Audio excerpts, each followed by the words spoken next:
Assalamualaikum warahmatullahi wabarakatuh. Bismillahirrahmanirrahim. Alhamdulillahi rabbil alamin. Wassalatu wassalamu ala asyrafil mursalin Sayyidina wa maulana Muhammadin wa ala alihi wa sahbihi ajma'in.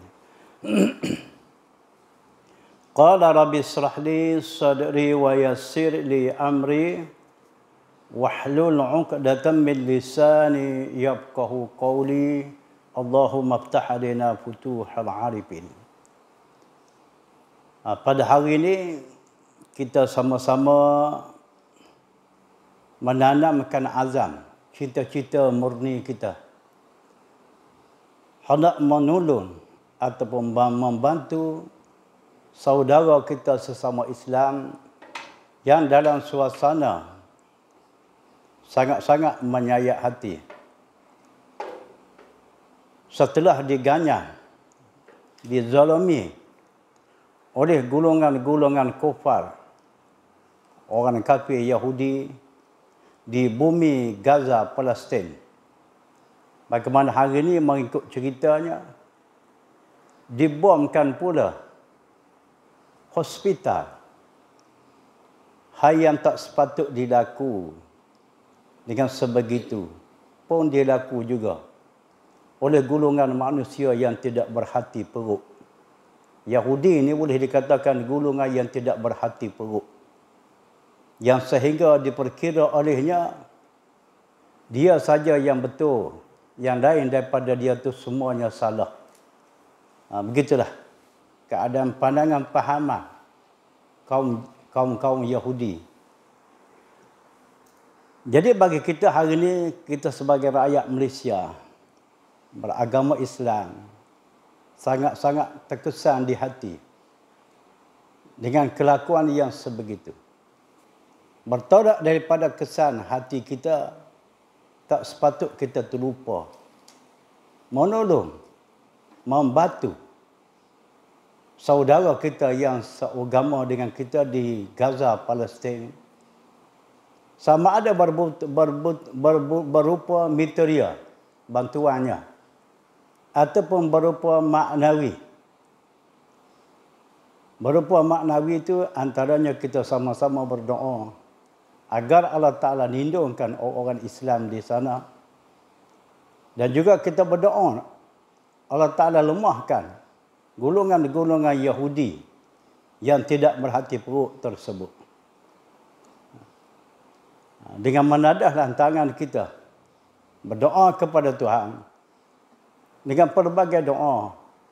Bagaimana di dalam Islam kita dikatakan sebagai silah, doa tersebut sebagai senjata. Ad-doa usilahul mu'min. Doa itu sebagai senjata bagi orang yang beriman. Antara doa yang sepatut diperkatakan sebagai senjata manakala berlaku hal-hal yang sebegini, seperti doa khawas, doa syati, dan juga senjata fakir. Bagaimana dikarang ulama di dalam kitab masing-masing. Bersesuailah kita baca doa-doa tersebut. Mudah-mudahan Allah Subhanahu Wa Taala lindungkan umat Islam kita di Gaza. Jadi pada hari ini, kejutan sayanya memohon kepada tuan-puan sama-sama mengholor bantuan sekadar yang kita mampu. Menolong umat Islam kita di sana dalam suasana bersangatan getir yang dihadapi olehnya di segi makan minum. Maklumlah dalam suasana begitu, makan minum tidak menentu. Jadi bagi kita di sini, kita boleh bantu berbentuk keuangan agar meringankan sedikit beban ke atas mereka itu. Kita dah atas senjata, kita tak ada senjata. Dan kita ni bukan kerajaan. Kita sebagai rakyat jelata, kita hantar bantuan berbentuk material keuangan sekadar yang kita mampu. Bagaimana disabit pada sebuah hadis. Qala Nabi sallallahu alaihi wasallam, "Man amana bi man bata sab'ana wajaruhu ja'iun ila jambihi wa huwa ya'lamu bih wa huwal bazar, rawahul bazar hadis. Maksudnya tidak dapat dimiliki oleh seseorang itu akan iman yang sempurna. Jadi kita orang yang beriman ni, kalau boleh kita nak milik selaku orang iman yang sempurna. Katanya di sini tidak dapat dimiliki oleh seseorang itu akan iman yang sempurna yang ia bermalam dalam suasana perutnya kenyang. Dia boleh tidur nyenyak dalam keadaan perutnya kenyang. Sedangkan jiran tetangga di dalam kelaparan. Walhal ia tahu yang jiran itu dalam kelaparan. Jadi bagi kita hari ini, umat Islam kita di Palestin bukan jiran kita. Tapi sungguh tidak berjiran kita kerana kedudukan itu berjauhan daripada kita sebagai saudara kita. Seagama dengan kita dikatakan saudara. Tak kira lah di mana dia berada sekalipun. Jadi tak sepatut kita tidak mengenalkan ke atas saudara kita yang dikecam sebegitu rupa oleh golongan kafir tadi, sehingga tidak berurus pada makan minum dan sebagainya. Kita dalam suasana relax, dalam suasana biasa. Jadi tak sepatut begitu. Patut kita berasa sesuatu yang seolah-olah menimpa pada diri kita sendiri. Walaupun tidak terkena kepada kita sekalipun. Manakala terkena ke atas orang-orang Islam sebagaimana kita, maka sepatut dirasa oleh kita semacamlah hal yang berlaku pada diri kita sendiri. Inilah sebaik-baik insan sesama Islam. Yang kedua pula, kalau kita tengok suasana di Palestin, keadaan Masjidul Aqsa. Masjidul Aqsa ni satu-satu masjid yang bersejarah di dalam Islam. Boleh dikatakan kiblat yang pertama bagi orang Islam sebelum ia jadikan Masjidul Haram itu sebagai kiblat baginya. Mula-mula terarah kiblat kepada Masjidul Aqsa. Setelah itu diarah oleh Tuhan pula mengarahkan sembahyang ke arah Masjidil Haram. Maka dari situ boleh dikatakan Masjidil Aqsa di Palestin sana sebagai kiblat pertama bagi orang Islam. Maka Masjidil Aqsa ni pun boleh jadi medan rebutan dengan orang-orang Yahudi di sana. Sehingga dihalangkan orang-orang Islam beribadah di Masjidil Aqsa. Sehingga diceroboh dengan tidak menjagakan kemuliaan kesucian masjid dan sebagainya. Maka dari situ, bagi kita orang Islam sepatut kita terasa juga. Setelah dilakukan sebegitu rupa oleh orang kafir terhadap masjid yang suci, maka patut kita rasa semacamlah orang kafir menceroboh masjid di perkampungan kita, di taman kita, di tempat yang kita diami. Jangan kita kata itu Masjid Aqsa jauh dengan saya, bukan masjid saya. Sekalipun sepatut dirasa seolah-olah masjid kita. Sebab masjid ni tempat ibadah kita orang Islam. Tak kiralah di mana sekalipun, maka wajib kita memuliakan dia. Itulah kerakusan orang Yahudi sekarang menceroboh negara-negara yang didiami oleh orang Islam di Palestin, di Gaza dan lain-lain daripadanya. Selain daripada itu, saya menyeru kepada tuan-puan, berimpaklah sekadar yang mampu membantu saudara kita di Gaza, Palestin sana. Kerana kita membantu sesama kita, orang Islam ini, suatu bantuan yang besar nilainya di sisi Allah. Suatu bantuan yang nilainya besar di sisi Allah. Bagaimana sepotong hadis Nabi kata, afdalus sadaqati an tusbi'a kabidan ja'i'. Seafdal sedekah tu kita mengenyangkan perut orang yang dalam kelaparan. Hadis riwayat Al-Baihaqi. Jadi orang di Gaza tu dalam kelaparan. Tinggal rumah tangga berkhemah di tempat yang agak terjamin selamat. Berada dalam khemah tu al-maklum, dah dapur tak tahu di mana, periuk belanga tak tahu di mana, duduk dalam khemah. Hanya semata-mata makan minum sekadar mengalah perut daripada sumber-sumber yang diinfak oleh orang ramai. Maka dari kita sini, dari Malaysia ni, kita berinfak. Agar sampai infak kita kepada beliau dalam keadaan suasana sebegitu.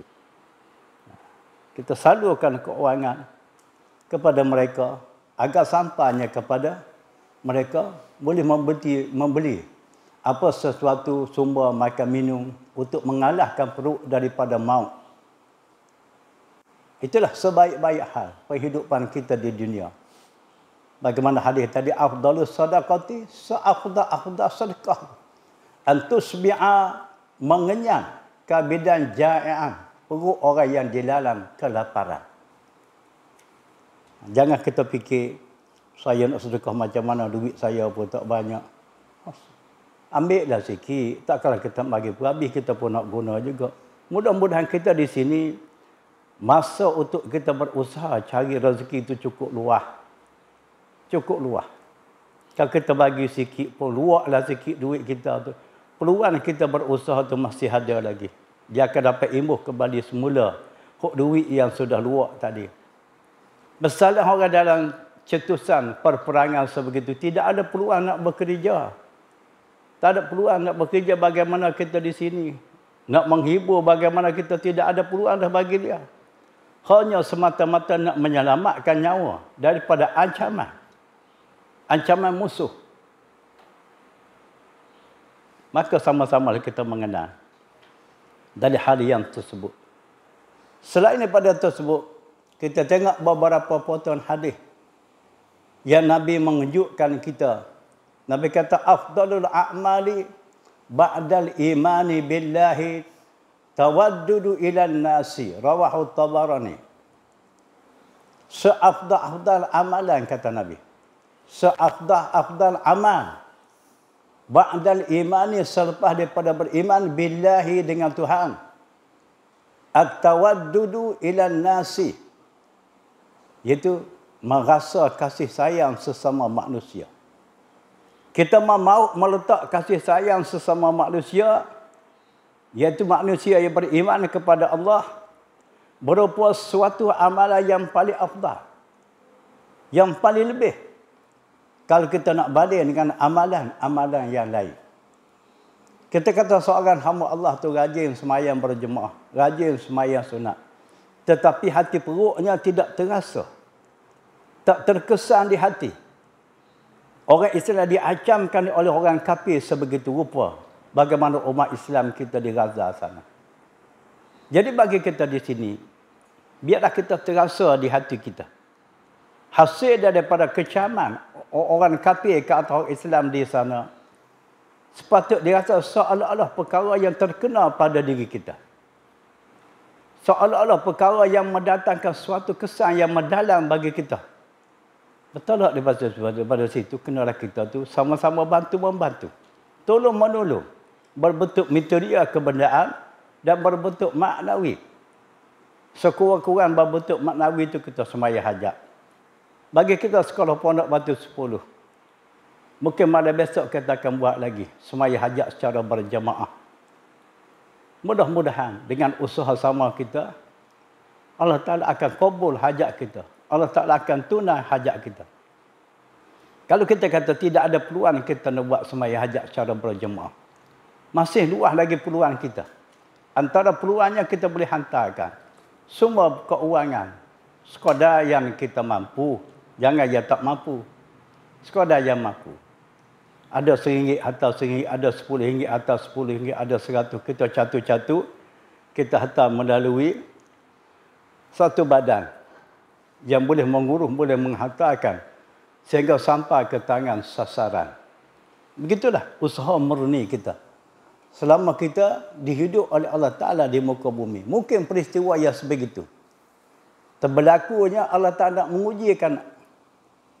Bukan kata diuji ke atas orang Gaza saja. Kita tidak Gaza pun Tuhan uji juga. Peristiwa berlaku ke atas orang Gaza, hakikatnya Tuhan nak mengujikan umat manusia hidup di muka bumi.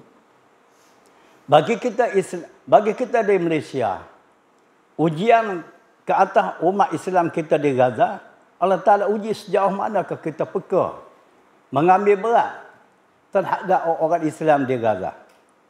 Ambil berat ke tidak? Ke sekadar ambil tahu. Kalau kita ambil berat, akan tentulah kita bantu. Sekadar yang kita mampu. Sama ada berbentuk keuangan kita bantu, berbentuk doa setidak-tidaknya kita bantu. Namun berdiam diri dalam perkara tersebut tidak sama sekali. Kita akan bantu. Kita akan ajak berajak. Di kalangan kita antara satu sama lain. Mari tuan-puan, kita bantu orang Islam kita di Gaza. Dengan sekadar yang kita mampu. Mudah-mudahan dengan kejutan kita sebegitu, terbukalah minda orang ramai. Gemar membantu. Ini suatu perkara yang baik pada nilai agama. Dan seterusnya, antara kita berbuat kebajikan. Lebih lagi kebajikan yang kita buat, kita menolong orang dalam suasana susah. Sabda Nabi sallallahu alaihi wasallam,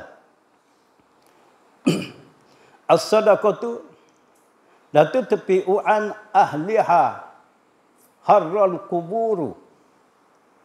Nabi kata bahawa sedekah itu memadam ahli daripada kepanasan kubur. Sebahagian daripada azab ahli kubur dirasa panah. Dirasa panah. Azab dirasa panah dalam kubur. Jadi dengan sedekah kita, dengan bersedekah kita secara ikhlas, lebih lagi kita bersedekah kepada orang yang sangat memerlu, Allah Ta'ala meringankan keazaban panah di dalam kubur. Wa innama yastazillul mu'minu yaumal qiyamati illa zilla sadaqatin.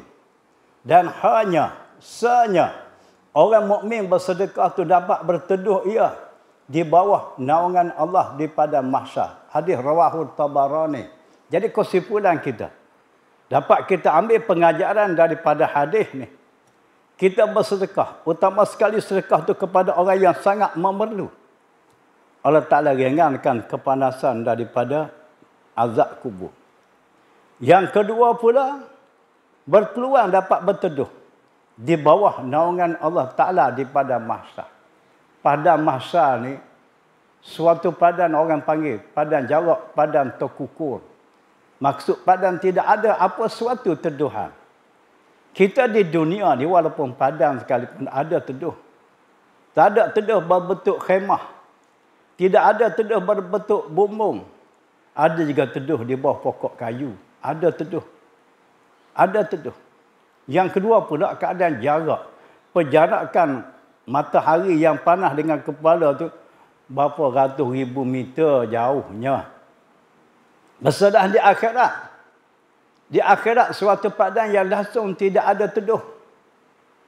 Yang kedua kedudukan matahari dengan manusia di padang mahsyar bersangatan dekat.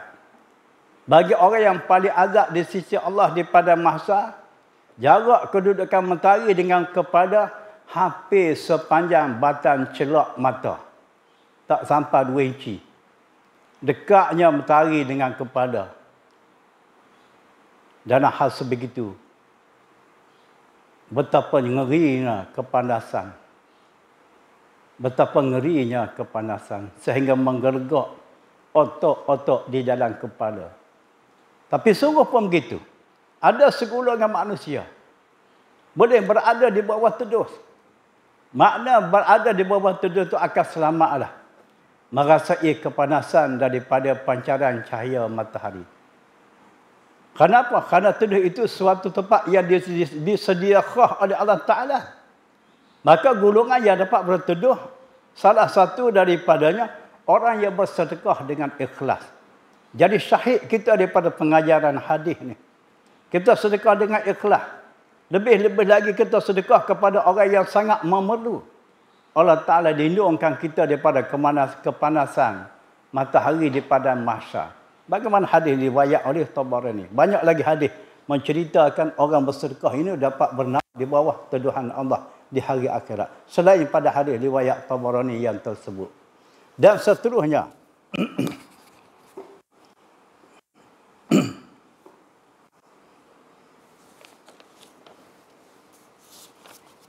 Kelebihan kita berbuat kebajikan, bersedekah, tolong menolong, bantu membantu antara satu sama lain.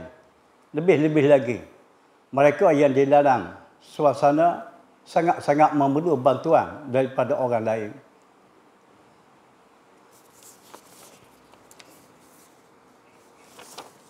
Disebut pada sepatah hadis. Qala Nabi sallallahu alaihi wasallam,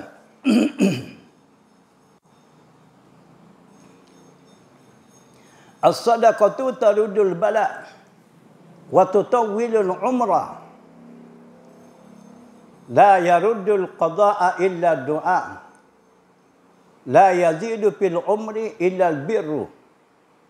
Jadi maksud hadis ni, Nabi kata bersedekah itu dapat menolak bala. Dapat menolak bala. Jadi bala ni suatu ujian daripada Allah ke atas umat manusia. Maka ujian Tuhan ni tidak ada alat penakis. Kalau kita nak reka penakis, tolak bala, tak ada. Tak ada alat yang dapat dipikir oleh manusia nak menakiskan bala Allah Ta'ala. Tetapi dengan sedekah tadi, Nabi kata dapat menakiskan bala Tuhan. Jadi bertolak daripada situ. Eloklah kita bermurah-murah. Bermurah-murah berbuat kebajikan. Bermurah-murah bersedekah. Mudah-mudahan kiranya Tuhan nak turun bala, akan terhenti penurunannya. Kalau bala sudah diturun oleh Allah, kita harap Tuhan akan angkat bala tersebut dengan barakah kita bersedekah. Wa tutawwilul umrah, dan memanjangkan umur. Selain daripada terhakis bala dengan sebab kita bersedekah, sekali lagi pula dengan barakah bersedekah tadi, dipanjangkan usia penghidupan kita ni. Tuhan panjangkan umur, tetapi diihtimal, ditanggung pada kata panjang umur oleh ulama tidak ada dua keadaan. Keadaan yang pertama mungkin panjang sungguh. Keadaan yang kedua, walaupun usia itu pendek, menepati hidupnya seolah-olah semacam orang yang usia panjang. Nisbah pada penuh semasa hidupnya dengan kerja-kerja amal. Sebab hidup itu diberkati Allah. Orang hidup dalam keadaan berkat ni tidak buang masa. Tidak sia-sia zaman penghidupannya. Hanya penuh dalam suasana hidup dengan kerja-kerja amal ibadah. Jadi matlamat kita hidup ni buat amal. Bukan matlamat kita hidup nak tengok dunia. Tengok dunia sambung nyawa sekalipun tak selesai masalah.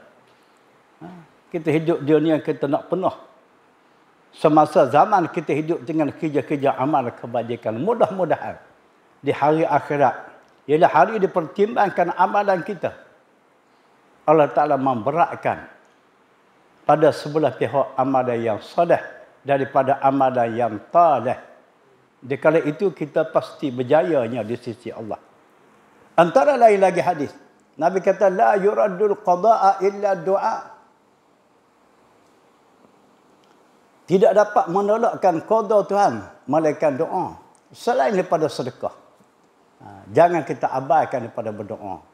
Kenapa? Kerana daripada doa itu sebagai senjata dapat menakiskan apa ketentuan Allah Ta'ala. Berkuasa Tuhan membasmikan daripada apa yang ditetap dengan sebab kita berdoa.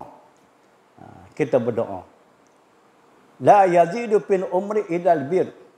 Dan tidak dipanjangkan umur seseorang itu kecuali ia berbuat kebajikan. Bagaimana hadis tadi?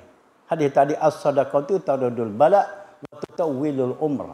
Sedekah tu menolak bala, memanjangkan umur. Hak ni pula dia kata la yazidu fil umri illal bir. Tidak dipanjangkan umur seseorang itu melainkan dengan buat kebajikan. Kita sedekah buat kebajikan. Bertepatan kita bersedekah kepada umat Islam di Palestin. Kenapa? Kerana dia sangat memerlu. Sedekah ni tuan-puan, kalau kita sedekah kepada orang kurang perlu, pahala pasti dapat. Tetapi sungguh pendapat tidak sama taraf pendapatan daripada kita sedekah kepada orang yang sangat memerlu.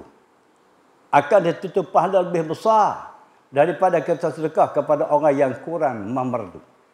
Kalau kita kata, kita nak sedekah orang Palestin. Orang Malaysia pun banyak lagi orang yang perlu. Betul. Keperluan kita orang Malaysia bukan untuk sekadar sesuap pagi, sesuap petang. Kalau kita bagi duit RM10 ke dia, mungkinlah RM2-3 itu RM2-3 dia belilah teh tarik. Dia belilah roti canai sekeping. Hok balance lebih RM7, RM4-5 lagi. Dia buat tak menentulah kali dia beli rokok. Kalau dia makan rokok tu boleh kenyang juga, dia hisap rokok. Kalau dia makan rokok, cecah teh tarik.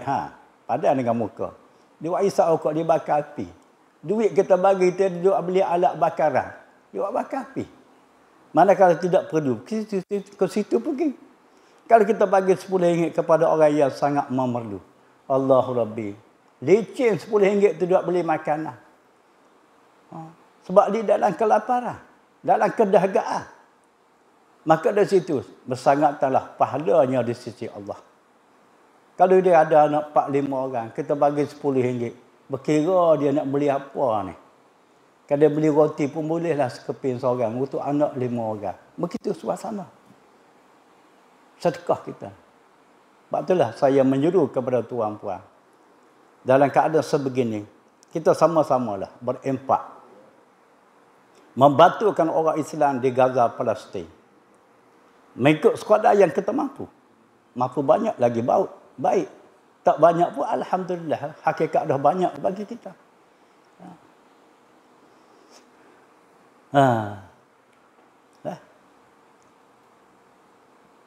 Disabit pada sebuah hadis. Tarikh hadis ni kira hadis marfu'. Kita orang mengaji mustalah hadis, kalau sebut kata hadis marfu' tu dia tahulah. Tujuh perkara. 7 perkara yang dibuat oleh manusia di muka dunia akan sampai pahalanya kepada yang mati. Kita kata orang dah mati dah. Kita buat 7 perkara ni berniat kepada untuk arwah si mati. Maka pahalanya akan sampai kepadanya. Lebih-lebih lagi semasa dia hidup dia buat perkara 7 ni. Kalau dia wafat oleh Tuhan akan pahala yang 7 perkara ni, salah satu daripadanya, pahala tu akan sampai kepada dia.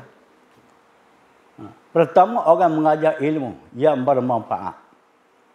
Orang mengajar ilmu yang bermanfaat. Ilmu yang bermanfaat ni tak lain, tak bukanlah. Secara amnya ialah ilmu agama. Tidak ada ilmu agama tu ilmu membazir. Ilmu kerja buang masa. Tak kira lah ilmu fiqh ke, ilmu tauhid ke, ilmu adat, nahwu, ilmu sarah, ilmu tajwid ke, semua itu manfaat di sisi agama. Orang mengajar ilmu sebegitu, pahalanya akan sampai kepadanya. Dikala dia tidak mati oleh Tuhan, pahala ilmu yang dia ajar kepada orang tu akan sampai. Selama orang tu beramal dengan ilmu dia. Di sini terletaknya beruntung orang mengaji agama. Tapi syarat dia mengaji sampai di pelekat dia boleh mengajar lagi bagus. Setidak-tidak dia mengaji sekadar dia tahu selek belak hukum hakam. Haram halal sah batal. Alhamdulillah dah selamat dah bagi diri dia. Yang kedua, antara pahala akan sampai kepada si mati. Selain daripada dia mengajar ilmu yang bermanfaat, dia menggali telaga. Gali telaga. Dia cari sumber air untuk diminum oleh orang. Dia buat telaga. Buat telaga. Bagi orang di kampung-kampung, di tempat-tempat yang masih menggunakan telaga tu, dia nak dapat air, dia buat gali telaga. Bagi kita di Selangor, dia tak boleh nak gali lah. Kalau gali pun air tak bersih mana.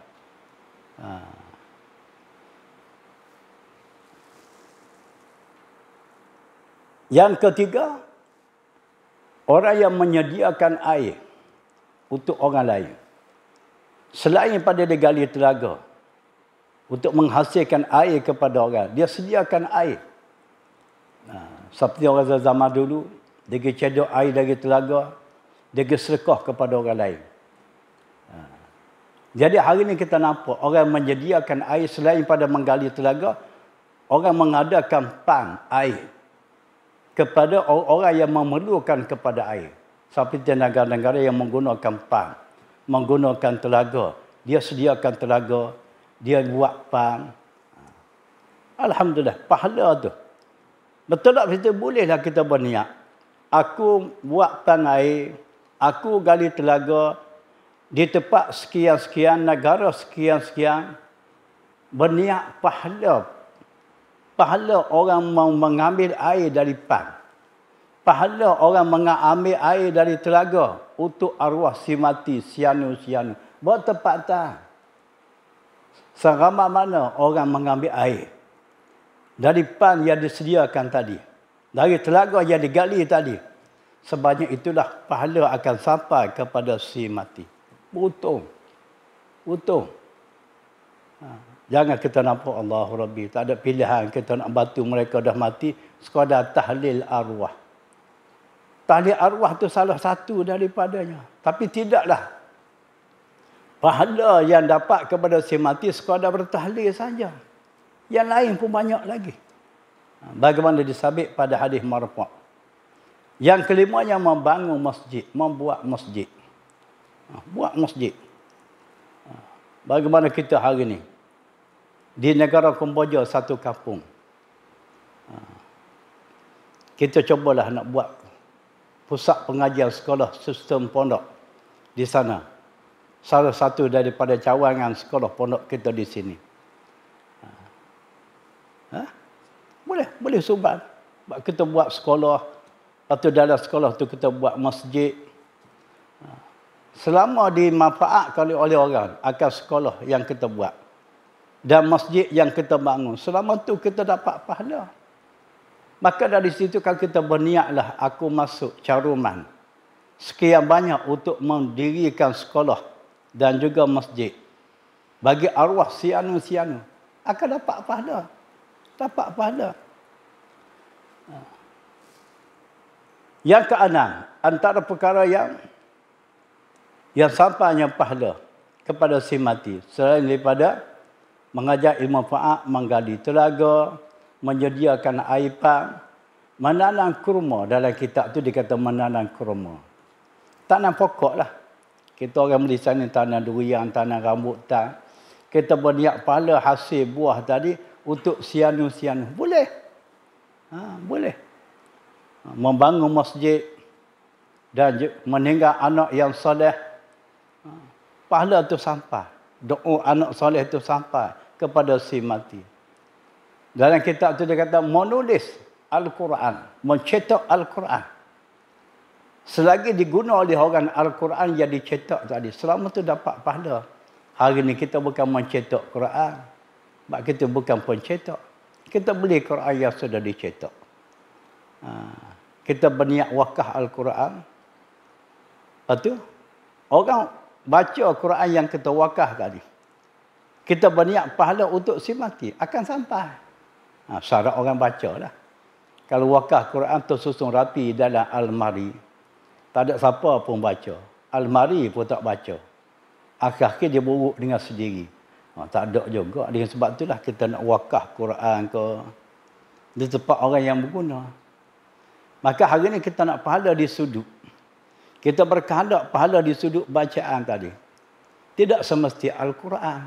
Kitab-kitab agama pun, kalau tempat-tempat yang memerlu kepada kitab, kita wakafkan kitab. Boleh pahala semacam Al-Quran tu juga. Selain daripada hadis tersebut, boleh kita berimpak.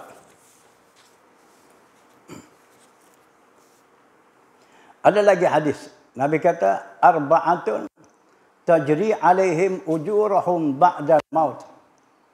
4 golongan mengalir atasnya setelah dia tu mati. 4 perkara ni, kalau orang tu mati sekalipun pahala tu akan sampai kepadanya.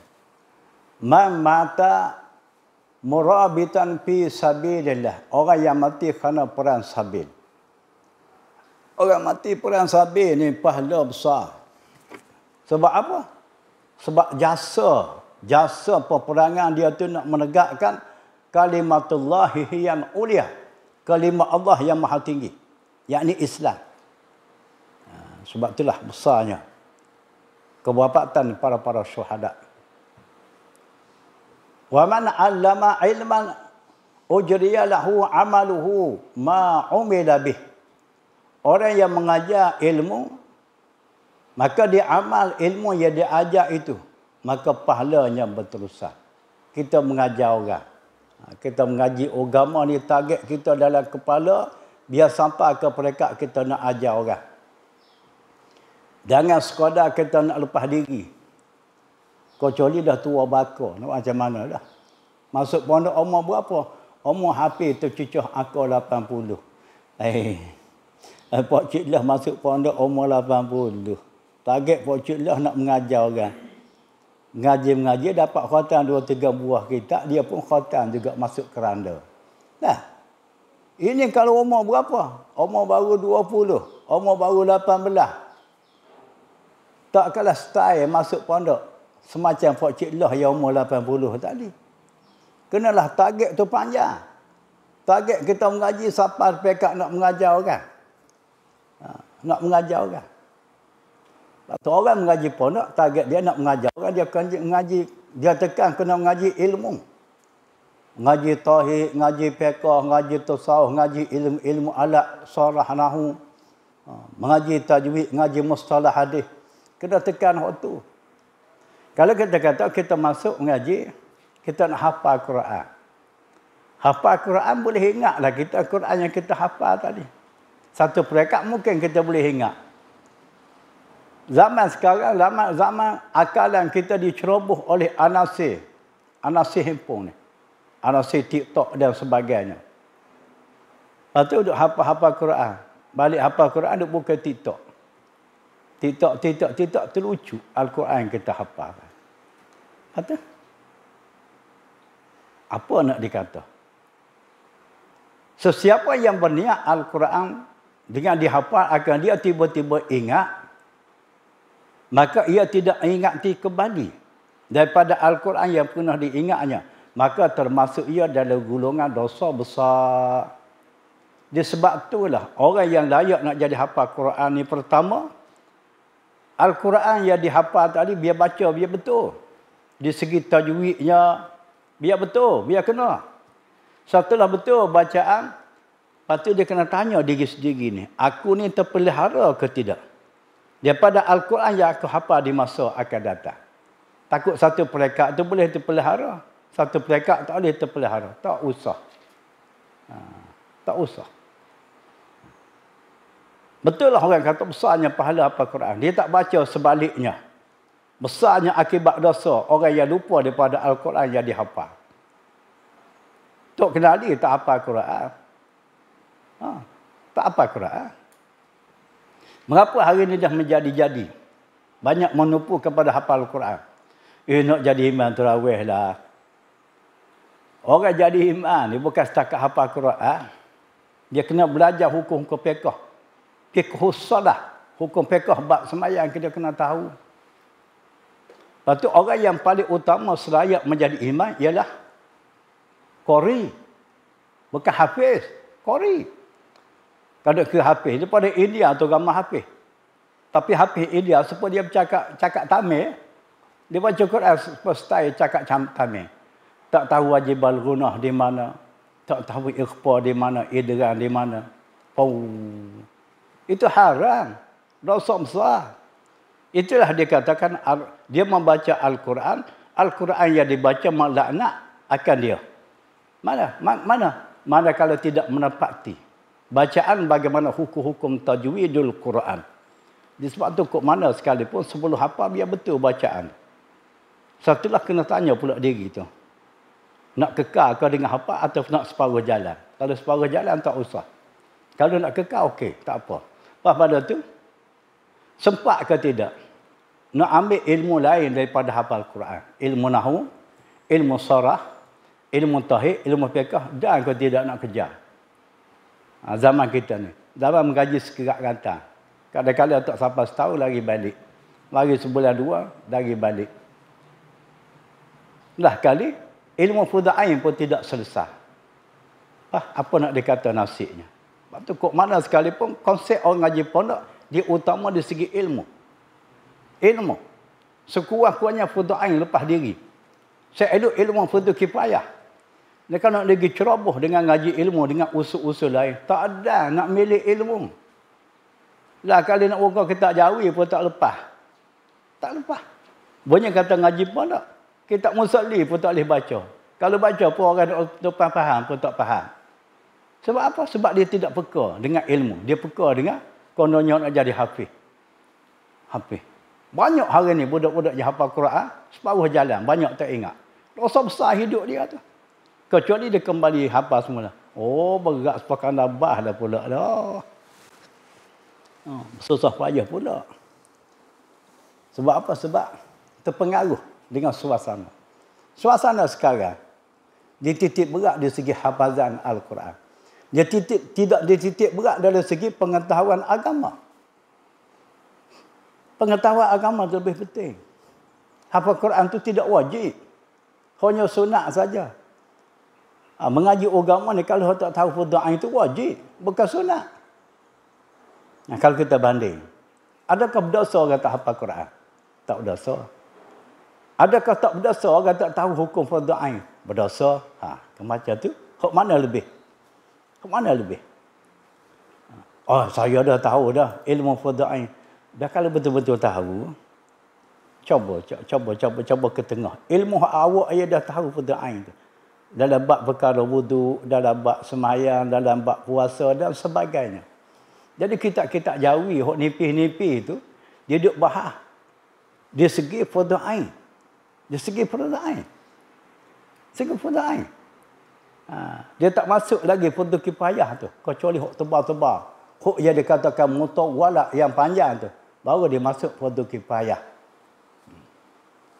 Dan satu daripadanya, pahala tu sampai kepada orang mati, man mata murabitan fi sabilillah. Orang mati kerana perang sabil. Mati kerana perang sabil. Wa man 'allama ilman ujriya lahu amaluhu ma umila bih. Orang mengajar ilmu dan ilmu yang diajar tu pahalanya berterusan sampai kepada orang yang mengajar. Selama orang yang belajar dengan dia tu beramal dengan ilmu yang diajar. Ini terletaknya beruntung. Orang mengaji agama sampai di peringkat dia boleh mengajar orang lain. Man tasaddaqa. Sahih kita adalah hadis ni sebab topik kita bicara pasal sedekah. Nabi kata man tasaddaqa bi sadaqatin fa ajruha yajri lahu ma wujidat. Orang bersedekah jariah, pahalanya selagi dia manfaat oleh orang, sedekahan dia tu akan sampai kepadanya. Bagaimana kata buat sekolah tadi, buat masjid tadi, itu sedekah jariah. Sedekah yang berkekalan pada ain yang disedekah. Pada zat yang disedekah tu kekal, tidak habis selalu. Orang boleh gunakan sedekah dia tu berpanjangan. Maka itu dia katakan sedekah jariah. Maka pahala sedekah jariah tu selagi orang manfaat dengan apa yang disedekah akan sampai. Walaupun orang tu dah mati sekalipun. Dan juga sampai kepada orang yang berniat sedekah kepada si mati. Aku buat masjid ni 1,000 aku bagi duit buat masjid ni. Aku harap pahala 1,000 buat masjid ni sampainya kepada arwah si mati. Ayah kau, mak kau, sianu-sianu. Selagi orang guna masjid tu, pahala tu sampai. Inilah terletaknya beruntung. Beruntung. Jadi kalau kita direzeki oleh Tuhan, kita berimpak dengan rezeki tadi pada tempat-tempat yang bersesuai dengan kehendak agama. Bagaimana hari ini beruntungnya kita. Kalau kita berimpak sebahagian rezeki kita untuk membantukan orang Islam kita di Gaza. Sebab apa? Sebab sangat bersesuai. Impak kita bertepatan. Kena pada sasaran, pada tempat yang dikehendaki oleh Islam. Warajulun taraku waladan salihan fahuwa yad'ulah. Seorang yang meninggal anak yang soleh, maka sering ia berdoa baginya. Hadis riwayat oleh Imam Tabarani. Begitulah keadaan kebajikan dan kita bersedekah.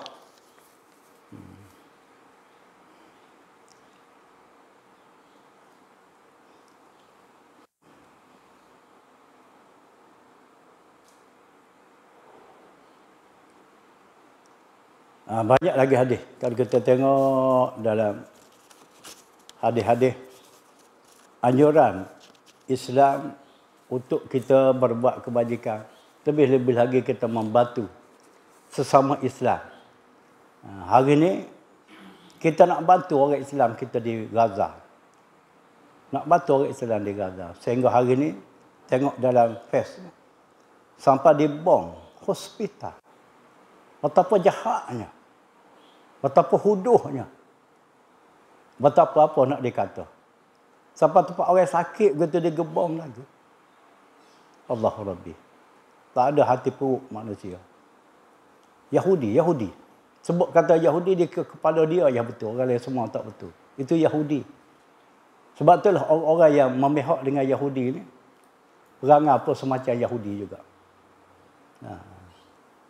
Mana negara Islam yang betul-betul Muslim memihak dengan Palestin? Kebanyakannya ke arah Islam ya, pada dipihak olehnya kepada Islam. Kecuali kafir kita tak pelik lah. Puak-puak kafir itu dia tidak iktiraf Palestin sebuah negara yang merdeka. Negara kafir. Sebab apa? Sebab sejiwa dengan dia. Tapi sungguh pun begitu, kalau segitu rupa dia buat terhadap orang Islam, tak tahu nak kata dah. Kalau orang Islam kita sendiri tak boleh fikir keadaan masyarakat. Orang Islam kita diceroboh oleh orang kafir sebegitu. Di manakah terletaknya hati perut Muslim kita tu, mukmin kita tu? Di mana terletak? Yang Nabi kata, orang mukmin itu bersaudara. Bersaudara. Jadi kalau orang mukmin yang lain kena dizalimi oleh orang, maka sepatut kita rasa seolah-olah yang kena zalim itu pada diri kita sendiri. Sepatutnya begitu. Pada jiwa orang mukmin sepatut dirasa olehnya sebegitu. Jadi hari ini kalau kita dah tahu keadaan peristiwa orang Islam di Gaza, diganyang, dimamah, dimumuk oleh orang kafir, kita masih lagi natural, biasa. Masih lagi boleh goyang kaki. Masih lagi tak dihera. Masih lagi berdorak dalih.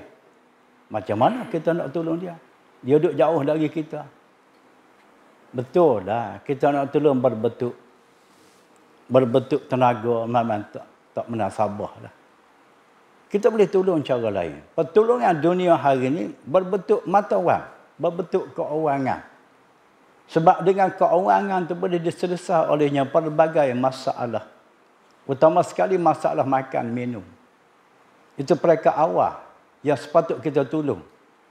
Dia boleh dapat diselesaikan olehnya dari segi makan, minum. Jadi nak dapat makan, nak dapat minum perlu pada keuangan. Kalau kita kata dapat duit, dia nak beli roti canai. Kedai roti canai pun kena bom. Allah pandainya bawa diri itu. Mungkin pihak berkuasa di orang sana. Dia buat urusan tu pandai lah. Jangan kita fikir siapa di tahap tu.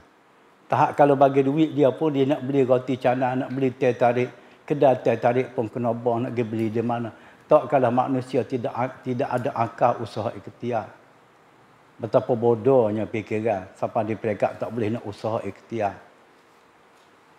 Kalau takdir hal yang begitu berlaku pada diri kita, bagaimana kita nak bayangkan? Dalam suasana sangat-sangat getih, memerlu kepada pertolongan daripada sahabat-sahabat yang luar. Kita Malaysia ni sebagai sahabat orang Islam di Gaza yang luar. Jadi kita boleh tolong secara berbentuk keuangan, berbentuk sumbangan, sekadar yang kita mampu. Sekadar kita mampu. Kalau kita mampu, kita tak tolong, tak apa, di dunia ni relax lah kita. Akhirat Tuhan akan tanya balik. Tuhan akan tanya balik. Bagaimana disabit pada ayat Orang-orang yang bernafkah sebahagian hartanya pada jalan Allah secara sembunyi dan secara terang, tak sepatut lagi ia rasa takutnya kepada Allah. Saya tak hafal ayat tu, tetapi ayat tu masyhur. Adakah kita nak tengok dalam bab sedekah dalam kitab Jauharul Ma'ruf, awal-awal bab sedekah dalam kitab tersebut, pengarang kitab tu buat mari ayat tu. Ayat yang maksudnya, kalau orang tu bersedekah sebahagian hartanya pada jalan Allah dengan ikhlas, sama ada secara sembunyi, secara terang, waktu malam dan waktu siang, tak sepatut lagi ia takutnya kepada Allah. Sebaliknya, akasnya sebaliknya. Kalau dia ada harta, dia masih lagi nak berkira, nak buat kebajikan. Orang yang sebegitu sepatut dia rasa takut kepada Allah. Takut macam mana? Di hari akhirat, Tuhan akan soal satu persatu daripada harta yang kita milik di dunia. Membuat perkara apa? Daripada harta yang aku amanah kepada kamu. Kita milik harta ni sebagai pemegang amanah. Jadi amanah oleh Tuhan kepada kita. Amanah Tuhan kepada kita dengan harta tadi, dia suruh kita buat kebajikan. Dia suruh kita tolong menolong antara satu sama lain sesama Islam. Dia suruh kita menjayakan agama Allah dengan harta. Bukan kita nak bermewah-mewah. Bermewah-mewah dengan harta. Tidak. Itu tidak kena pada tempat. Sekadar itu dulu tazkirah pada hari ini. Wallahu a'lamu bis-shawab. Bismillahirrahmanirrahim. Alhamdulillah rabbil alamin. Wassalatu wassalamu ala asyrafil mursalin sayyidina wa maulana Muhammadin wa ala alihi wa sahbihi ajma'in. Allahumma ya wadud, Allahumma ya wadud, Allahumma ya wadud, ya zal arshil majid, ya mubdi'u ya mu'id, ya fa'alan lima yurid. Nas'aluka bi nuri wajhika allazi mala'a arkana arshik wa bi qudratika allati qaddarta biha ala jami'i khalqik wa rahmatika allati wasi'at kulla syai'. Ya hayyu ya qayyum la ilaha illa anta ya ghiyasan mustaghis aghithna ya mughis, aghithna ya mughis, aghithna ya mughis, aghithna ya mughis, aghithna ya mughis, aghithna ya mughis, aghithna ya mughis. Ya rabbal alamin ya mujibas sa'ilin, istajib du'ana hadhihi sa'ah al-waha al-wahal al-ajal al-ajal as-sa'ah as-sa'ah. Allahumma lakal hamdu wa minkal faraju wa ilaikal mustakan wa ilaikal musta'an wa la hawla wa la quwwata illa billahil aliyyil azim. Allahumma lakal hamdu wa minkal faraju wa ilaikal mustakan wa ilaikal musta'an wa la hawla wa la quwwata illa billahil aliyyil azim. Allahumma lakal hamdu wa minkal faraju wa ilaikal mustakan wa ilaikal musta'an wa la hawla wa la quwwata illa billahil aliyyil azim. Wa sallallahu wasallam ala sayyidina wa maulana Muhammadin wa ala alihi wa sahbihi wa baraka wa sallam. Walhamdulillahi rabbil alamin.